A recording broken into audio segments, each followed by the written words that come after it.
ஒரு அழகான அடர்ந்த காடு. அங்க அப்புன்னு ஒரு குட்டி யானை இருந்துச்சு. மத்த யானைங்க எல்லாம் ஆத்துல தண்ணிய இறைச்சு ஜாலியா விளையாடிக்கிட்டே இருக்கும்.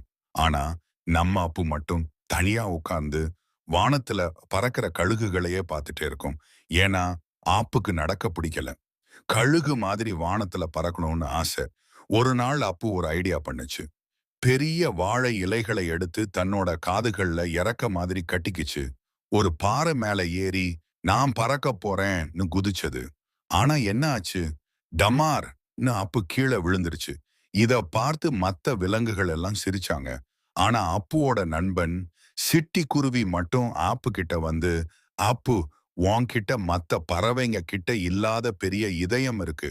உன்கிட்ட என்ன இருக்கோ அத வச்சே நீ சாதிக்கலாம் அப்படின்னு ஆறுதல் சொல்லுச்சு. அன்னைக்கு ராத்திரி பயங்கரமான மழை. காடே வெள்ளத்துல மூழ்கிடுச்சு.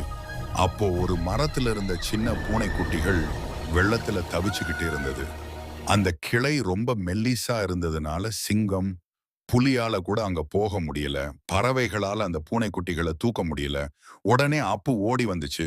அதுக்கு சிறகுகள் தேவையில்ல. வெள்ளத்துல தைரியமா இறங்கி நின்னு தன்னோட நீளமான தும்பிக்கையை ஒரு கிரேன் மாதிரி உயர்த்தி அந்த பூனைக்குட்டிகளை ஒவ்வொன்னா அழகா தூக்கி கரையேத்துச்சு. முடிவு. எல்லா விலங்குகளும் அப்புவை பாராட்டுனாங்க. அப்புக்கு அப்பதான் புரிஞ்சது.